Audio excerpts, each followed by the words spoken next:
जानी नौकरी पे जाई बतिया हो,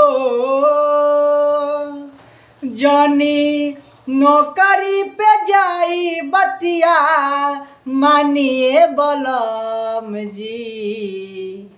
कुछ दिन खातिर छुट्टी औरी लेके रहिए बलम जी।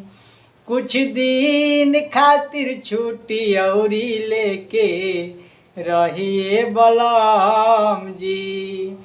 जानी नौकरी पे जाई बतिया मानिए बलम जी।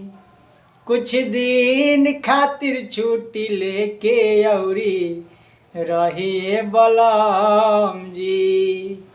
कुछ दिन खातिर छुट्टी लेके